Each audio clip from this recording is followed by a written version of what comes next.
Bom, essa aula ela serve para quem está iniciando na bolsa, para quem está insatisfeito com seus resultados, para quem deseja autonomia, para quem opera curto prazo e para quem opera também médio e longo prazo, certo? A gente começa normalmente traçando uma espécie de perfil, né, ideal para quem opera mercado, que seria ter ou adquirir essas competências, né? A competência analítica, que é saber ler o mercado, competência operacional, que é saber usar as ferramentas, a competência emocional, que é saber controlar a si mesmo, a gerencial, que é tratar o trade como um negócio.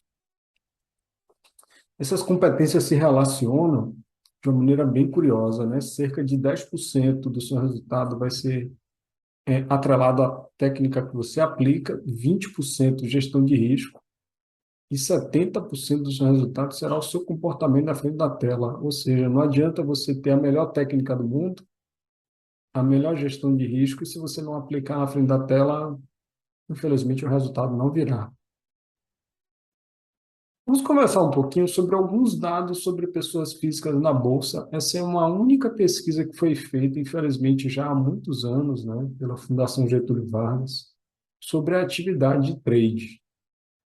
Cerca de 100 mil pessoas fizeram pelo menos um day trade no universo de 3 anos. Esse número está muito maior hoje, né? Já se atingiu aí a casa de milhões, né, de pessoas na Bolsa. Dessas 100 mil, aproximadamente, cerca de 500 operaram por mais de 300 pregões. Pra você ter ideia, 300 pregões equivalem a mais ou menos um ano e meio, né, de Bolsa. Então, por algum motivo, o brasileiro olha para a Bolsa sobre o aspecto não profissional. Ele, ele olha para isso muito mais como algo efêmero, algo rápido, algo instantâneo, né? É isso que os dados nos dizem. Dessas 500 pessoas, cerca de 100 apresentaram um lucro diário acima de R$ 100, na época que os pesquisadores quiseram fazer uma comparação com motoristas de aplicativo, então pegaram uma espécie de valor de corte para poder comparar, né? Quando a gente pega esses 100 indivíduos, os vencedores, né, e a gente abre os números, a gente tem aqui no top 10, por exemplo, o primeiro teve um lucro médio mensal aí bruto, né, de cerca de R$ 50 mil. Chama muito atenção o número de médio de dias que ele opera por mês, 11. Se a gente imaginar que um mês médio tem cerca de 18, 20 dias, ele está operando aí aproximadamente a metade, né, dos dias disponíveis. E o número médio de negociações que ele faz nesses dias dificilmente chega a 2 operações por dia, né? Então a gente vê a maioria das pessoas físicas na contramão disso hoje, né? Com a corretagem zero, a plataforma gratuita, a gente vê as pessoas aí fazendo operações 20, 30, 40 operações por dia. E se a bolsa abrisse sábado e domingo, eu acredito que também as pessoas também operariam, né? Então vamos lá. Mais um pouquinho aqui de estatísticas, agora um relatório oficial da B3, falando de estatística de trade de pessoa física, dos ativos mais operados aí pelas pessoas físicas. O mini índice, WN e o WDO, mini dólar. Vamos dar uma analisada nesses números. Ele refere-se a um trimestre de 2022 e ele engloba todos os CPFs que fizeram trade nesses dois ativos. Portanto, é um dado super fidedigno, né? Ganhadores por dia entre 53% e 55%. Ganhadores por mês, 31%. Aqui o primeiro dado que chama atenção é que à medida que o tempo vai passando, a gente tem um declínio dos vencedores, né? Ganho médio mensal entre R$ 70 e R$ 100, perda média mensal, desculpa, diária, né? Perda média diária entre R$ 70 e R$ 100 e perda média diária entre 100 e 130. Então, aqui a gente tem uma relação, né? A gente pode afirmar que as pessoas físicas perdem aproximadamente 30% a mais do que ganham na base diária. Quando a gente vai analisar esses números no mês, elas ganham entre 115 e 160 e perdem entre 212 e 240. 115, o dobro daria 230, né? Então, eu imagino que esse número aqui, o melhor caso, né? 160 seria 320, o dobro, então 50% a mais, né? 50, 60% a mais aí. Então, os números nos sugerem que, se a gente for analisar a curva de patrimônio da média das pessoas que operam essa classe de ativos, esse patrimônio só vai cair ao longo do tempo, porque a gente vê um decremento, né, de um aumento, na verdade, digamos assim, da média de perdas, né, da qualidade de trade que essas pessoas fazem. No dia, elas perdem 30% a mais do que ganham, e esse número quase dobra quando elas fecham um mês. Cerca de 30% fecham um mês positivo, só que eles fecham um mês positivo perdendo mais do que ganhando. Isso quer dizer que, estatisticamente, uma hora esses lucros serão devolvidos. Deixa eu tirar aqui da frente. Vamos ver agora uma outra classe de ativo, tá? São as ações. É exatamente o mesmo relatório fornecido pela B3 também, no mesmo trimestre, com todos os CPFs que fizeram trade nessa classe de ativos. Ganhadores por dia: 58, 55, 59, 60, 61, 65. O menor número aqui é 55, né? 55 e o maior é 61. Então, de 55 a 61% das pessoas ganham dinheiro no mercado de ações na base diária. No mês, o menor número aqui é 52 e o maior é 60%. Então, entre 52% e 60% das pessoas fecham o mês ganhando dinheiro no mercado de ações. Aqui a gente, inclusive, já pode afirmar uma coisa, né? A gente já pode dizer que a maioria das pessoas, porque o menor número aqui é 52%, ganham dinheiro no mercado de ações. Vamos ver o ganho médio delas. Certo? O menor ganho aqui, 15, né? O maior ganho, 80, esse 88 aqui, não, tem um 125 aqui.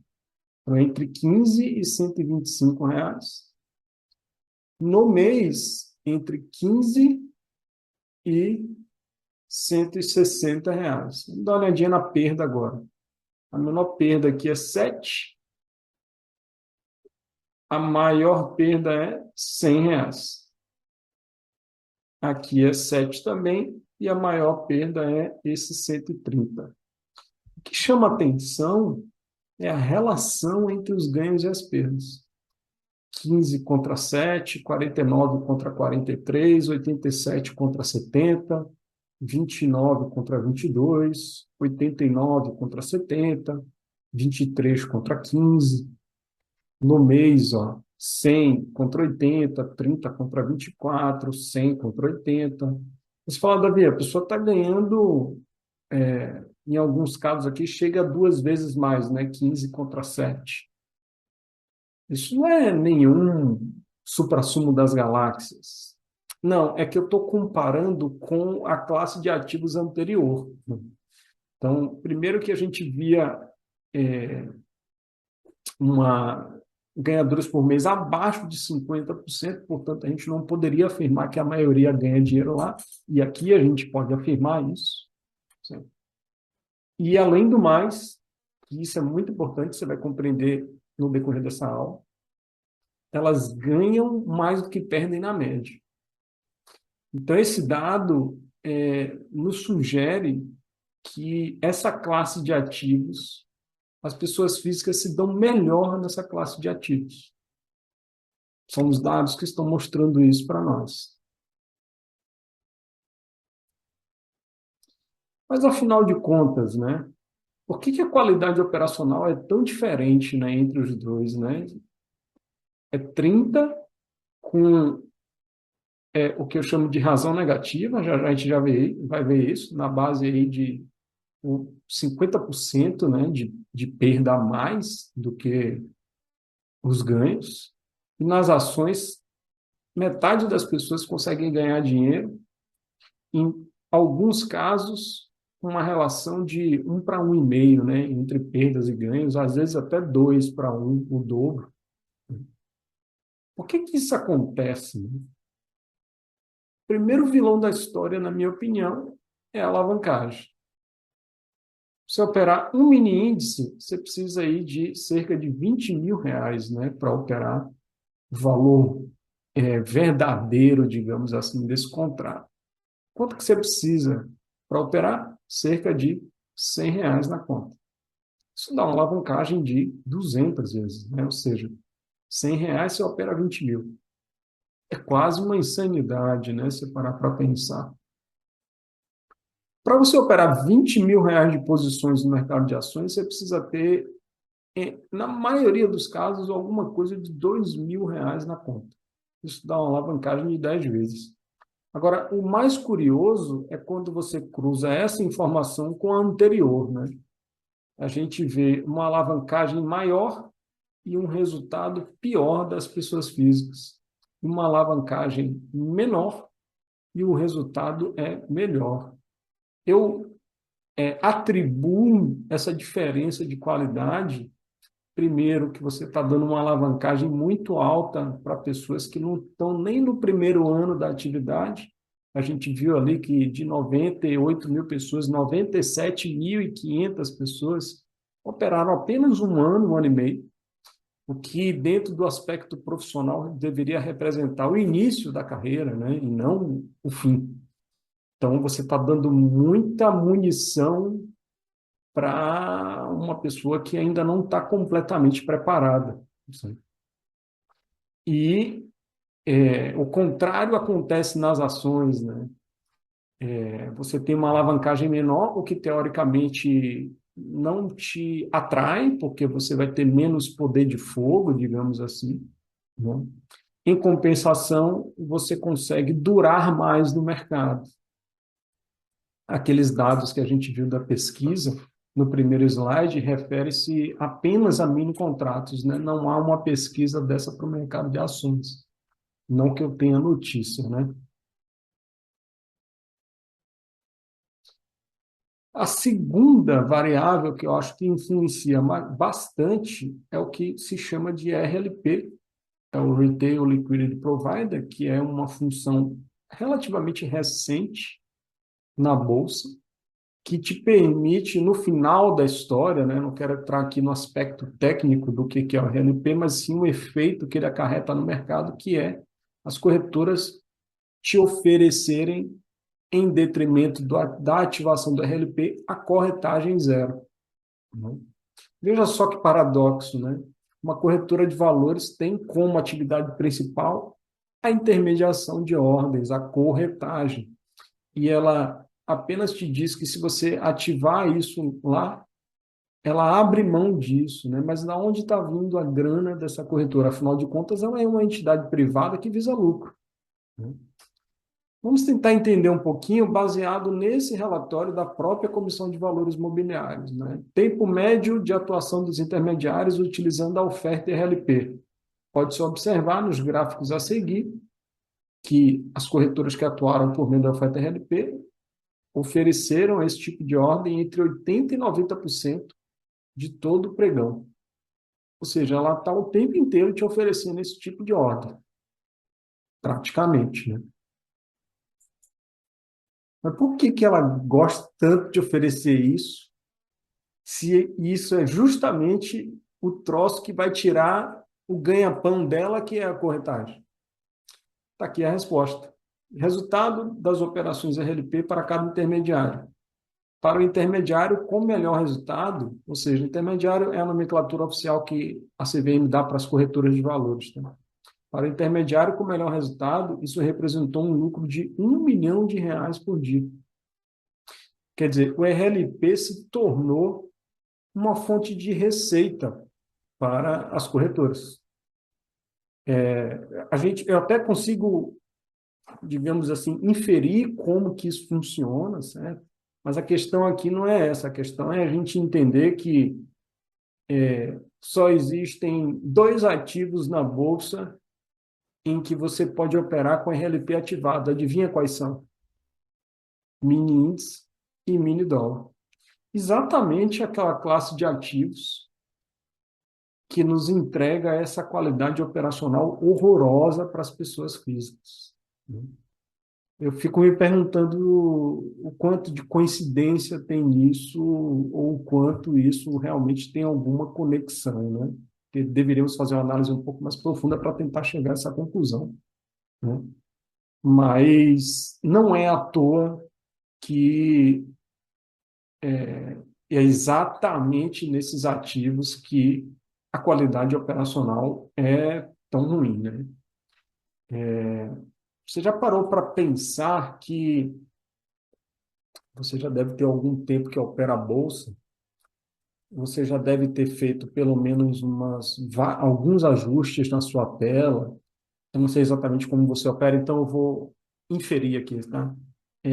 Trocou a calibração das médias móveis, instalou novos indicadores, pesquisou novos setups no YouTube, operou de manhã, operou de tarde, operou índice, operou dólar, já fez uma série de trocas aí, certo?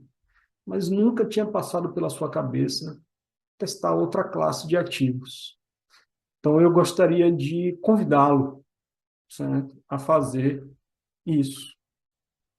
Há uma bolha instalada, né, um sistema criado que fizeram as pessoas físicas acreditarem que a única forma de ganhar dinheiro na bolsa era operando mini índice, mini dólar, e isso não é verdade.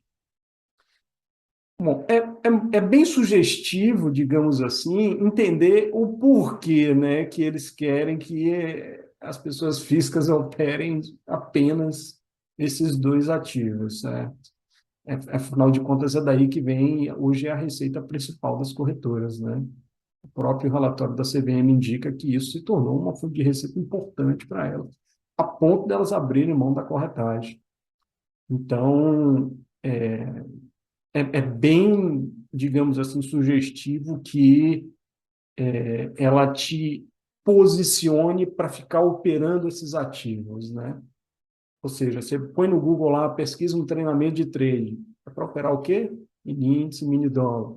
Tá rolando lá seu Instagram, acha lá um cara fazendo um treinamento para operar o quê? Mini índice, mini dólar. Você entra na sala de uma corretora, o que é que esses caras estão operando lá? Mini índice, mini dólar. Você recebe um e-mail de um cara que está vendendo um treinamento, é sobre o quê? Mini índice, mini dólar. Então, tudo isso porque é aqui nesses dois ativos que a corretora faz essa receita. Repare que não há uma crítica minha com relação a isso é uma apenas constatação baseada nos dados, né?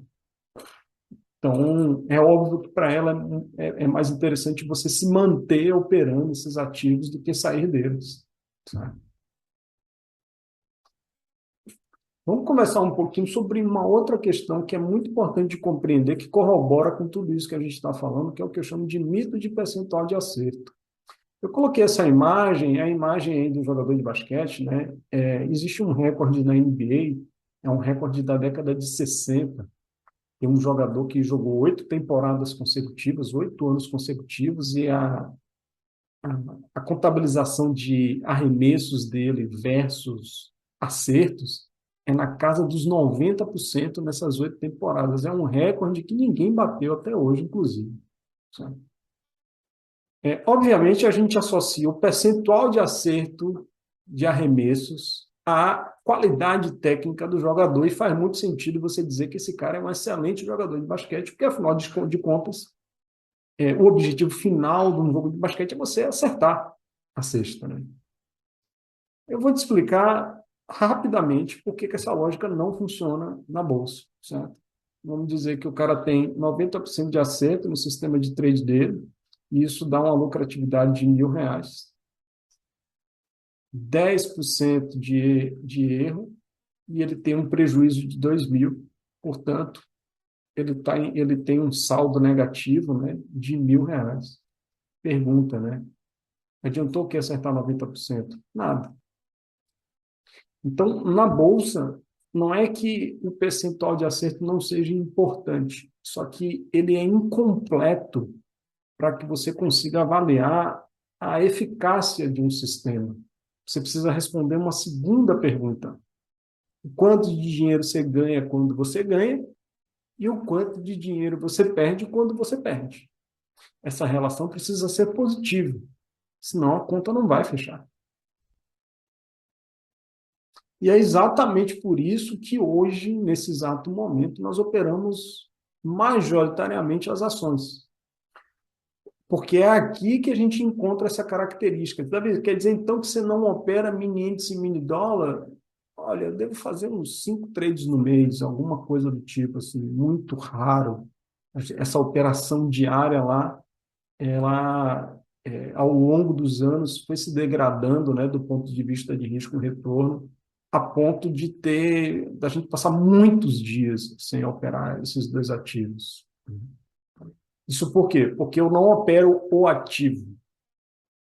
O operacional não é do dólar, o operacional não é do índice, ou o operacional não é de ações ou de opções. O operacional de bolsa é de uma característica: altos retornos e prejuízos e baixos e controlados. Porque do loss não tem como fugir. O mercado é implacável e imprevisível. Não existe o trader que acerta todas as operações. Isso é estatisticamente impossível. Então, o que é que nos cabe aqui no final das contas? Controlar quanto ganhamos, controlar quanto perdemos. E é isso que vai tornar o trade sustentável no longo prazo, né? Então, a gente consegue reproduzir essa característica com muito sucesso no mercado de ações. Repare que eu não estou dizendo que ela só pode ser encontrada nesse mercado. Eu estou dizendo que no cenário atual de trade, certo? É muito mais provável que você encontre operações de risco-retorno favoráveis no mercado de ações do que nos ativos mini índice e mini dólar. É uma questão de probabilidade. Daqui a um ano, daqui a dois, isso pode virar. O mini índice e o mini dólar pode se tornar ativos de risco-retornos mais atrativos. Vou lhe dar um exemplo de quando eu operava mais intensamente o dólar, ali em 2014, 2015, quando eu demorava muito para estopar no dólar, eu estopava meio ponto, às vezes 1 ponto. Quando eu virava torcedor na frente da tela, porque a gente acaba passando por essas situações também, né, de esperar um pouco mais para estopar, eu estopava 1,5 ponto. Eu te pergunto, obviamente que é uma pergunta retórica, né? Isso é possível hoje no dólar? Você colocar stop de 1 ponto, 1,5 ponto? Não, eu estou falando de um dólar de 2014 que andava 40 pontos por dia. Hoje o dólar anda 40 pontos na primeira hora. É um mercado de 100, 150, em tempos de crise de 200 pontos por dia. Então, isso faz o risco-retorno degradar muito, porque você precisa aumentar o stop da sua operação e, para manter um risco-retorno adequado, você precisa alongar muito seus alvos num mercado que é extremamente volátil, né? Então, é bem complicado de você conseguir risco-retorno de longo prazo como essa curva aqui, por exemplo, né? Onde você vai perdendo, perdendo, perdendo, perdendo, mas quando ganha, você ganha sempre montantes infinitamente superiores à média das perdas. A gente ficou tão fixado, a gente ficou tão vibrado em ficar perseguindo essa característica no mercado, que a gente criou uma métrica própria chamada CTF, que é a competência técnica financeira. Por que eu chamo de competência técnica financeira? Por uma coisa que acontecia em larga escala com vários operadores, né? Eu sempre tive operadores que eram bons tecnicamente, ou bons financeiramente, mas era difícil achar uma pessoa que conseguia unir os dois, né? Então, a ideia de criar a métrica foi para tentar medir a eficiência e a performance dos operadores com as duas características presentes. Então, basicamente, se você pegar o seu percentual de acerto e dividir por 10, então onde é 66, onde é 55, onde é 44, e você somar com a razão, né, que é essa coluninha aqui, o que é a razão? Perde 50, ganha 50, razão 1. Perde 50, ganha 100, razão 2 e assim sucessivamente. Qualquer cenário que você fizer a soma 7, que é a soma dos dois D7, você está fazendo grana, é matemática. 6 mais 1, 7, rentável. 5 mais 2, 7, rentável. 4 mais 3, 7, rentável.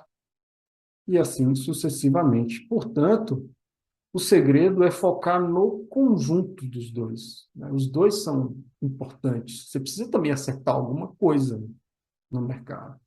Receba aqui um dia aqui bem interessante, que é praticamente aí o nosso, digamos assim, o nosso modus operandi padrão, né?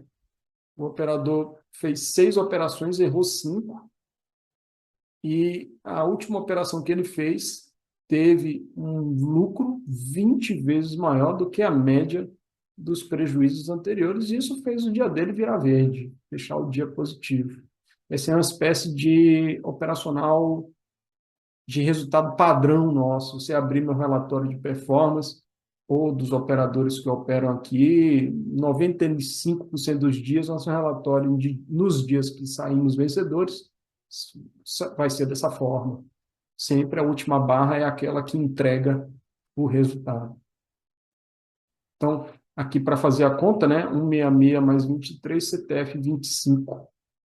A gente, inclusive, usa esse número como uma espécie de nota.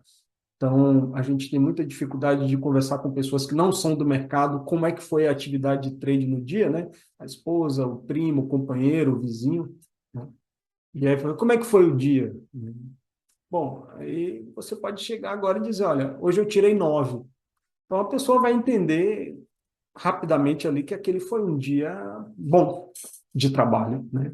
Ou então você chega em casa e fala, hoje eu tirei 3. Aí não foi um dia muito bom, certo?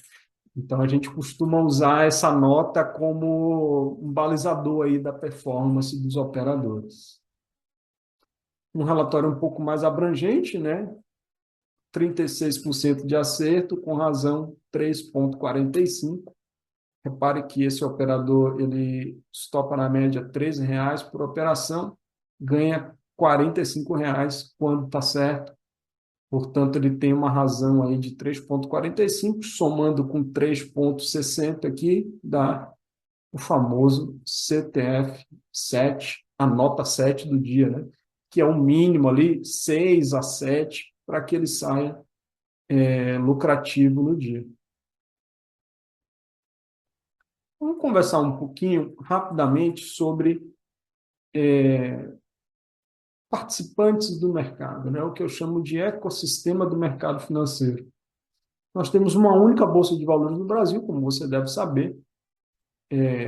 O objetivo é de facilitar a transação, garantir compensação, realizar a liquidação, que para nós é muito importante, o último aqui, né? Registrar e publicar todas as negociações. Todas as negociações são de ambiente público, todo mundo tem acesso a isso. Os órgãos reguladores, que é a CVM, que fiscaliza a normativa, disciplina e desenvolve o mercado. As corretoras de valores mobiliários, que até então são os agentes intermediadores das ordens, né? Apesar de não cobrarem mais por corretagem. E as pessoas físicas e jurídicas, que são aí os seus participantes do mercado. Normalmente, a pessoa física passa por algumas fases no mercado, né? A primeira fase é operar por dicas, segunda fase, perguntar como fazer, terceira fase, entender a natureza do mercado, o que realmente causa as oscilações nos preços. A boa notícia é que você pulou direto para a terceira fase ao aceitar fazer essa série de aulas.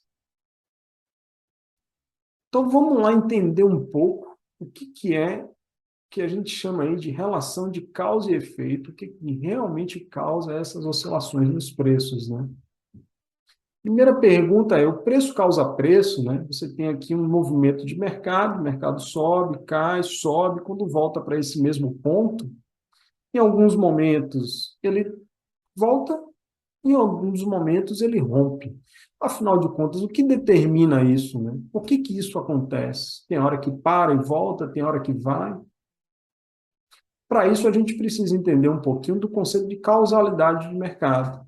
Ou seja, o que é um gráfico, né? Um gráfico nada mais é do que efeito de plotagem de dados pré-existentes. Ou seja, para você fazer um gráfico, você precisa ter pelo menos duas colunas de dados, que são os dois eixos do gráfico. Nesse caso aqui, a gente tem valor e tempo, que é exatamente como um gráfico é plotado. Então, todo gráfico precisa de uma tabela prévia. Vamos dar uma olhadinha numa tela típica de operador pessoa física que faz análise gráfica. Para fazer jus aí, a gente chama de tela típica, né? Eu sei que tem algumas variações aí, tá?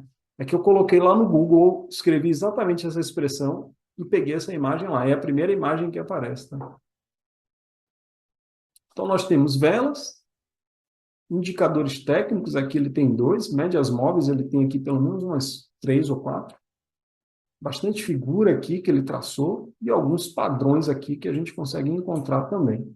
A primeira pergunta, né? O preço, a gente já sabe que é efeito de uma tabela prévia. Cadê a tabela na tela desse cara, né? Ela está ausente. O gráfico é efeito do preço. As figuras são efeito do gráfico e os indicadores também são efeito do preço. Padrões também são efeito do preço. Portanto, praticamente toda a tela desse cara é baseada em itens de efeito do preço, ou seja, a coisa já aconteceu. Ele precisa ver pelo menos 5 itens simultâneos para conseguir tomar uma decisão, né? Na minha opinião, é uma tela bem complexa. Mas, afinal de contas, qual que é a essência do mercado financeiro, né? A essência do mercado financeiro é que ele é composto de compradores e vendedores como qualquer tipo de mercado. As perguntas corretas a serem feitas deveria ser quem vendeu, comprou quanto, comprou quantas vezes, vendeu quantas vezes, né? Como que acontece esse encontro, essa interação entre compradores e vendedores acontece dentro do mercado, né? Eu vou explicar agora um conceito que ele não é muito explicado para pessoas físicas, né? Que é o algoritmo mãe da bolsa, certo? Antes, a gente vai falar um pouco sobre os estilos de atuação de cada participante. A pessoa física pode, a pessoa, o participante da bolsa pode operar de várias formas no mercado. Eu vou tentar descrever alguma delas aqui. Eu já queria fazer o spoiler de não, se você não ficar preocupado, que você não tem que entender todos esses estilos de atuação para operar, tá? Como você próprio já deve saber. Fundamentalista é o cara que opera a longo prazo, analista de correlação, então ele pega par de ativos e fica tentando entender qual que é a relação entre eles. O hedger, que é uma espécie de seguro, onde opera-se o físico e assume uma posição oposta no mercado. Isso é muito comum no mercado agrícola. O arbitrador também pega dois ativos meio irmãos, digamos assim, e opera comprado e vendido, né? Ele elimina o risco da direcionalidade do mercado. As operações travadas, que são muito realizadas com opções, price action, que a pessoa física faz bastante, Fibonacci também, os algoritmos, seguidores de tendência, reversão à média, ciclos de sazonalidades, padrões de Kendall, o estatístico. Todos esses estilos têm uma coisa em comum, certo? Eles todos, isso ninguém escapa disso, tá? Todo mundo compra e vende, enviando, executando ordens ao mercado. Eu tenho que enviar ordem para o mercado, você tem que enviar uma ordem para o mercado, o Warren Buffett, o Luiz Barsi, o Henrique Breda, todo mundo tem que mandar ordem para o mercado. E por isso eu deixei por último a análise do fluxo de ordens, porque essa será a escola de análise que você aprenderá durante essa série de aulas. Mas, afinal de contas, o que quer dizer essa tal dessa análise de fluxo de ordens, né? Bom, vamos imaginar que você está vendo uma vista aérea do mercado e cada bolinha dessa é um estilo de atuação daquele que nós comentamos, certo? Primeira coisa que se precisa compreender é que o mercado não se movimenta, não são as notícias que enviam ordem para o mercado, não são os gráficos que enviam ordem, não são os analistas de corretora, não são os amigos no bar, eu acho que hoje seria mais coerente dizer, não são os youtubers, né, que estão lá falando dos operacionais. São os participantes que enviam essas ordens baseado em seus estilos operacionais. A gente, então, estamos aqui observando essa perspectiva coletiva acontecer. Aqui mora talvez a primeira grande lição do que é ser um operador de fluxo, do que é analisar o mercado sobre a ótica do fluxo. Esses investidores, esses participantes, eles têm uma perspectiva individual de análise. Então, o estatístico acredita que o mercado se movimenta por estatística. O reversão à média acredita que o mercado se movimenta baseado nas médias, e assim sucessivamente. O operador de fluxo analisa o mercado sobre a ótica coletiva. A gente não precisa entender o que cada participante está fazendo. A gente precisa apenas achar uma convergência de opinião, certo? E é exatamente isso que você vai aprender a fazer durante essa série de aulas. Como que compradores e vendedores, né, interagem entre si no mercado? Essa pergunta persiste, né? Bom, para isso, eu preciso te apresentar o que a gente chama de ferramentas básicas de leitura. O histórico de negócios, que representa a decisão, portanto, são os negócios fechados entre compradores e vendedores, e o livro de ofertas, que representa a intenção de comprar e vender de cada participante. Essas duas ferramentas, apesar de serem mostradas na tela de maneira independente, elas se relacionam entre si. Certo? Então, vamos ver como é que funciona a interação entre essas duas ferramentas. Agora sim, eu vou te explicar um conceito que é largamente utilizado em todas as bolsas do mundo, que, na minha opinião, todo mundo que opera a bolsa deveria saber, que é o algoritmo mãe da bolsa, o início de tudo, o match engine, que é o algoritmo de casamento entre compradores e vendedores. Tudo começa com a necessidade de um participante. Ou ele quer comprar, ou ele quer vender, certo? Primeira pergunta que o algoritmo faz é: tem contraparte? Ou seja, para todo comprador precisa-se de um vendedor e vice-versa. Se tiver contraparte, o negócio é fechado e é publicado no histórico de negócio para todos verem. Se não tiver contraparte, aquela oferta fica esperando a execução da contraparte no livro de ofertas. Isso aqui é o início da sistemática que define o preço. Esse encontro do comprador e do vendedor é exatamente o que vai definir para onde o preço vai. Não é a média, não é o indicador, não é a notícia, não é o candle, não é nada disso. Beleza?